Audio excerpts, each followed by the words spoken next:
Halo gengs, kembali lagi bersama Digi Channel. Pada kesempatan kali ini kita akan kembali melanjutkan pembahasan alur cerita anime Shaman King episode 46. Sebelumnya, buat kalian yang baru saja menemukan channel ini, silahkan untuk subscribe dulu ya. Dan jangan lupa untuk menyalakan notifikasinya, agar kami semakin semangat untuk menghadirkan konten-konten terbaik buat kalian. Oke, gak usah berlama-lama lagi. Persiapkan diri kalian and enjoy this video.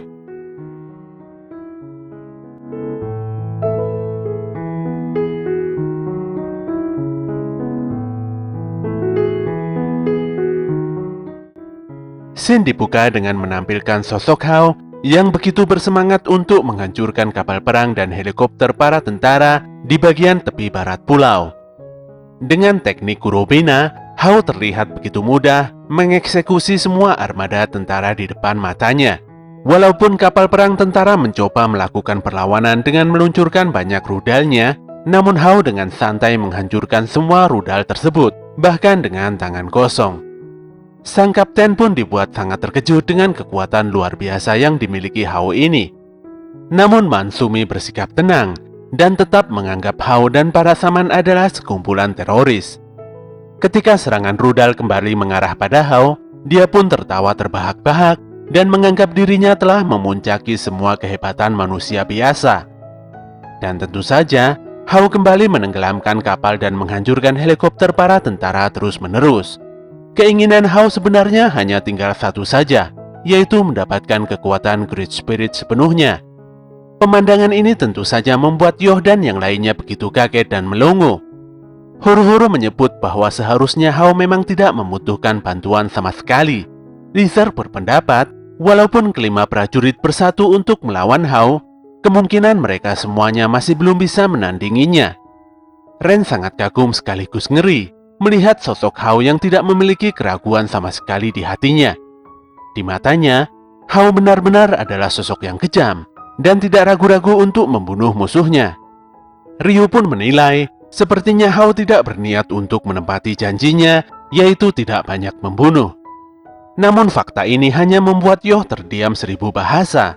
Bahkan ketika Lakis berkata padanya bahwa kekuatan Hao ini tercipta dari latihannya selama 1000 tahun, Yoh hanya berkata bahwa kekuatan tersebut begitu sangat menyedihkan.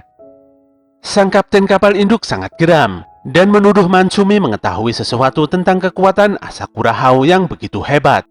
Mansumi pun kembali menanggapi amarah sang kapten dengan tenang dan memberitahukan bahwa Hao bisa membaca pikiran dan hati seseorang. Dikarenakan amarah sang kapten inilah, Hao bisa menemukan mereka dengan mudah. Dan benar saja, dari luar kaca jendela kapal, Hao tersenyum ketika sudah menemukan Mansumi dan kapten. Hal ini pun membuat Manta begitu khawatir karena dia paham kalau bapaknya ada di kapal tersebut. Namun Yoh memintanya tetap tenang dan bersembunyi, karena jika Hao serius, maka kapal tersebut sudah hancur sedari tadi.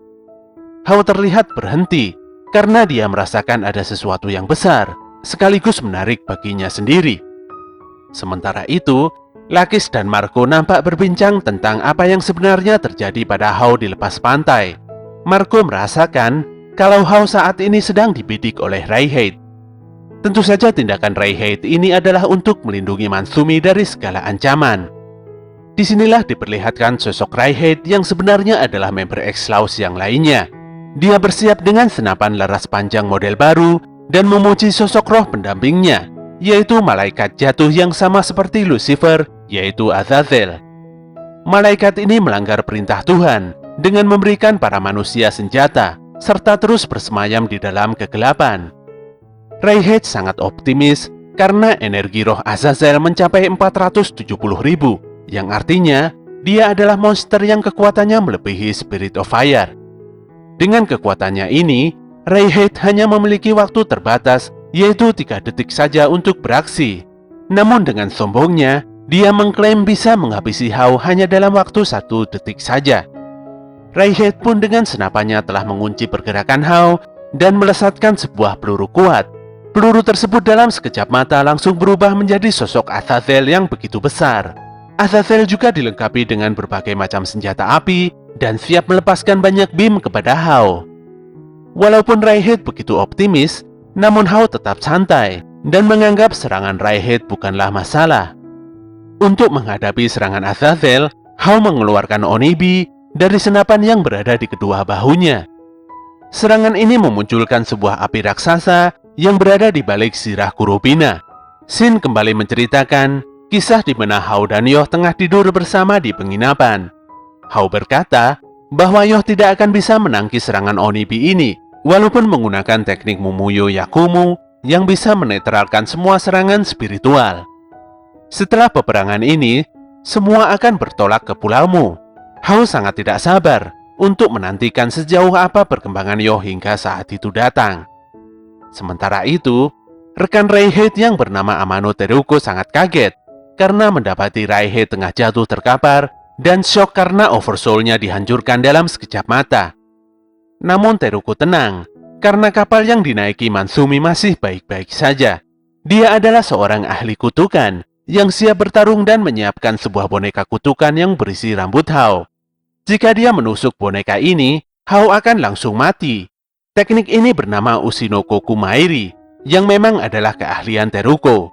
Teruko sendiri akan mendapatkan imbalan sebesar 100 juta yen jika dia berhasil melindungi Mansumi dari segala ancaman.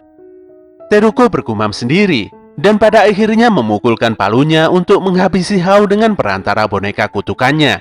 Sayangnya, dia malah tewas sendiri karena baru sadar, karena Hao telah mempersiapkan diri dengan teknik membalik kutukan pada dirinya. Suasana lepas pantai saat itu begitu porak-poranda karena dihancurkan oleh Hao. Hao sendiri merasa agak terlalu berlebihan dalam beraksi, jadi dia akan menyimpan sisa energi spiritualnya untuk pembangkitan. Dia pun turun dan meminta Yoh serta yang lainnya untuk membereskan sisanya. Ketika Hao menjauh, Yoh berkata pada semuanya bahwa Hao telah berada di dalam neraka selama 900 tahun. Tapi lebih dari 900 tahun waktunya di neraka tidak sebanding dengan 100 tahunnya di dunia. Mungkin 100 tahun di dunia ini begitu berat bagi Hao, dan tentu saja 100 tahun tersebut menghasilkan kekuatan yang sangat menyedihkan. Yoh dan yang lainnya pun berlalu dan menganggap bahwa hal tersebut bukanlah masalah apa-apa. Beberapa saat kemudian, para saman yang lanjut di turnamen kedua telah menaiki kapal selam suku Pats. Kapal ini pun menyelam di laut yang semakin dalam, hingga memperlihatkan wujud dari benuamu yang digembar-gemborkan sebagai tempat ajang turnamen Saman Fight selanjutnya. Ketika sudah mencapai tujuannya, para saman masih tidak percaya kalau mereka semua menginjakkan kakinya di tempat ini. Hao pun menjelaskan kalau benua ini merupakan dasar laut dan sepertinya menyimpan banyak misteri yang belum bisa dipecahkan. Contohnya, seperti segitiga Bermuda yang bisa melenyapkan apapun yang mendekatinya. Di saat inilah, semua panitia suku Pats terlihat hadir beserta dengan Goldfa sang ketua.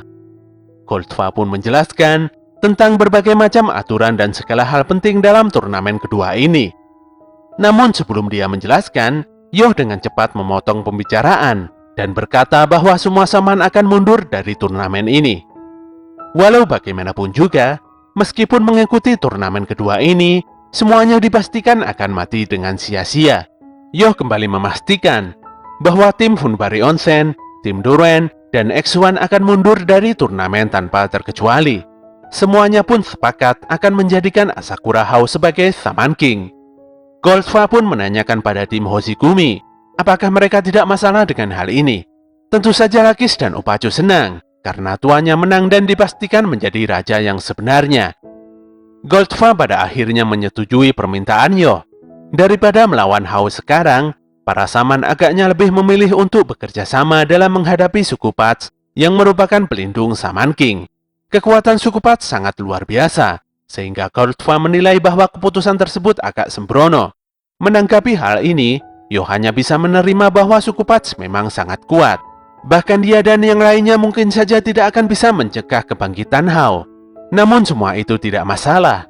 Semuanya hanya bermodal pada keyakinan masing-masing, dengan harapan pada akhirnya bisa mengalahkan Hao bagaimanapun caranya. Sesaat kemudian, suku Pats telah menetapkan Hao sebagai pemenang turnamen Saman Fight.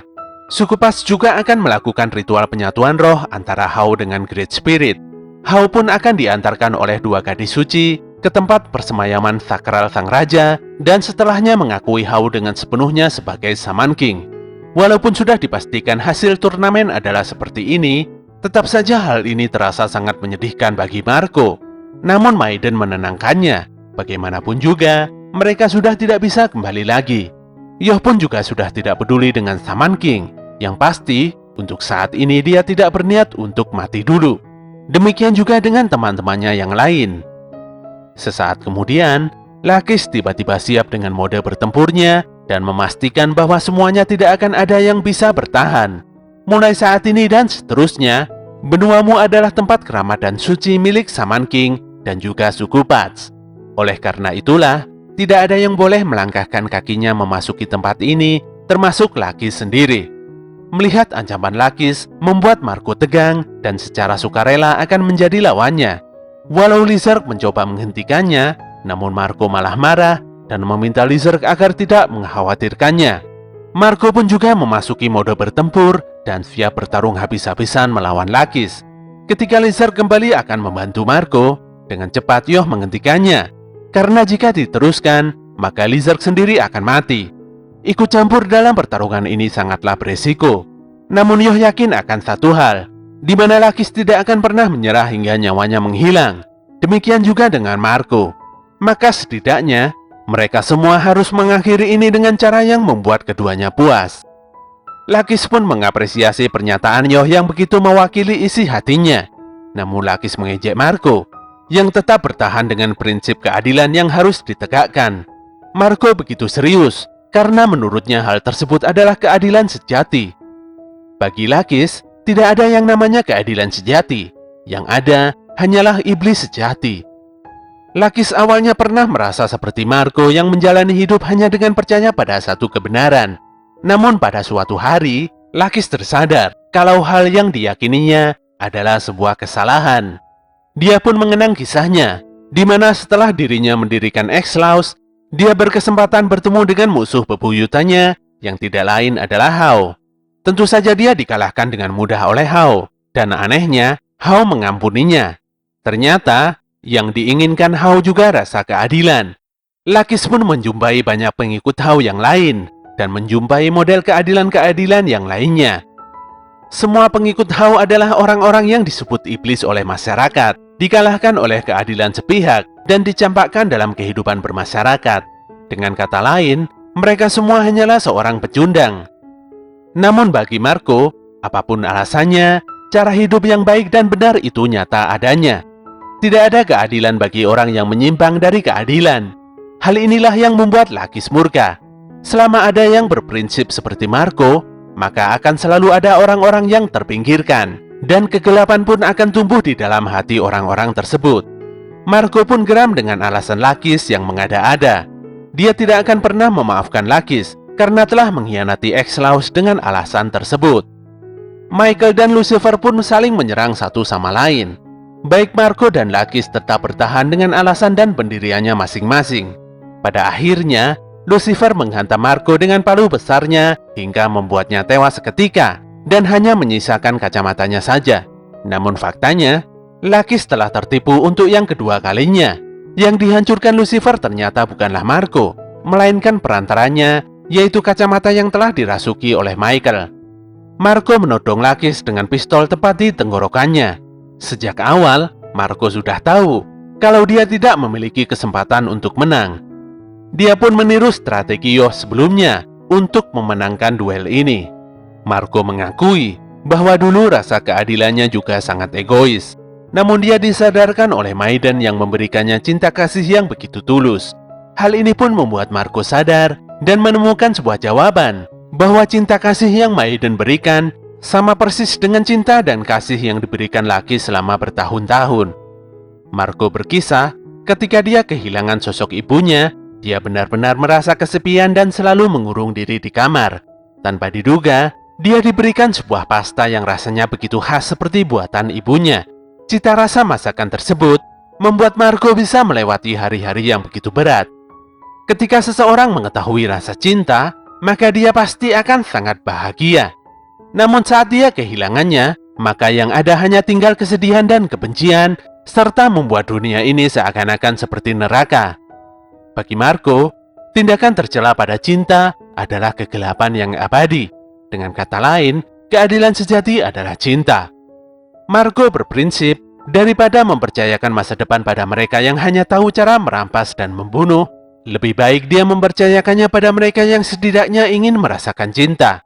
Dengan tegas, Marco mengajak para saman yang masih anak muda ini untuk memberikan haus rasa cinta yang besar. Ketegasan Marco membuat Lakis bangga dan menganggap Marco sudah sangat berkembang. Untuk membuktikan cinta sejati tersebut, Lakis pun menyerang Marco dengan memerintahkan Lucifer. Namun sebelum hal tersebut terjadi, Marco telah melepaskan tembakannya pada Lakis, yang sekaligus mengenai dirinya sendiri. Semuanya pun begitu tegang, termasuk Maiden. Marco pun meminta maaf pada Maiden karena telah mengingkari janji untuk selalu mendampinginya. Yoh sendiri begitu geram dan sedih. Walaupun sudah mengetahui jawabannya, mengapa Lakis dan Marco harus mengambil jalan kematian demi menegaskan jalan pikiran masing-masing. Saat itulah, roh Lakis dan Marco muncul di belakang Yoh, serta menjelaskan bahwa mereka berdua pada dasarnya memang tidak bisa menghentikan kejadian ini. Keduanya berharap bisa mengendalikan diri jika berkumpul dengan Yoh dan kawan-kawan. Mereka pun berpamitan pergi ke alam selanjutnya, dan Yoh hanya bisa diam tanpa kata. Setelah kejadian menyedihkan ini, semuanya nampak berlari dan bergegas untuk menyusul Hao. Namun di tengah jalan, mereka semuanya dihentikan oleh salah seorang panitia suku Pats yang ternyata adalah Silva. Silva nampak begitu dingin dan tidak bersahabat. Dia juga memperingatkan pada semuanya untuk tidak berjalan lebih jauh menuju kuil raja, atau semuanya akan dibunuhnya di tempat ini. Melihat hal ini, tentu saja membuat Yoh begitu tidak menyangka. Apalagi di mata Yoh, Silva adalah saman yang lumayan kuat, dan dia muncul lebih dahulu dari panitia lainnya. Jawaban Yoh ini pun membuat Silva semakin tegang, dan mulai menyerang Yoh dengan salah satu dari 5 roh agung miliknya. Namun dengan cepat, Horo-Horo menghentikan laju serangan Silva. Sayangnya, si Horo-Horo sendiri malah terpental dan tinju esnya hancur berhamburan. Choco dan Lizard pun ikut menyerang. Namun sayang, keduanya tidak berdaya menghadapi kekuatan Silva yang tidak biasa. Masih dengan sikapnya yang dingin, Silva memprovokasi Tauren, Ryu, dan Faust untuk menyerangnya. Bahkan semuanya boleh menyerang secara bersamaan atau mengeroyoknya sekaligus. Ren hanya bisa memperingatkan Ryu untuk tidak gegabah menyerang. Walaupun Ryu sudah berkembang dengan begitu cepat, namun sampai kiamat pun dia tidak akan bisa mengalahkan Silva. Dan yang lebih penting dari ini semua, ada satu orang lagi yang sangat ingin berduel dengan Silva. Tentu saja, orang tersebut adalah Yoh sendiri. Yoh terlihat telah bersiap dengan teknik Byakunya. Dia pun mengingat ketika pertama kali bertemu dengan Silva yang mengujinya apakah dia layak mengikuti Summon Fight dan mendapatkan Oracle Bell. Sejak hari itu, Yoh begitu terobsesi untuk mengalahkan Silva. Oke gengs, itulah akhir dari cerita Shaman King episode 46. Semoga bisa menghibur kalian semuanya ya. Kritik dan saran akan selalu kami tunggu demi kebaikan channel ini. Bantu kami untuk terus mengembangkan channel ini dengan klik tombol like, komen, dan subscribe. Apabila info dari channel ini bermanfaat, silahkan kalian bagikan kepada teman-teman kalian. Dan apabila ada penyampaian dari kami yang kurang benar, kami mohon maaf yang sebesar-besarnya.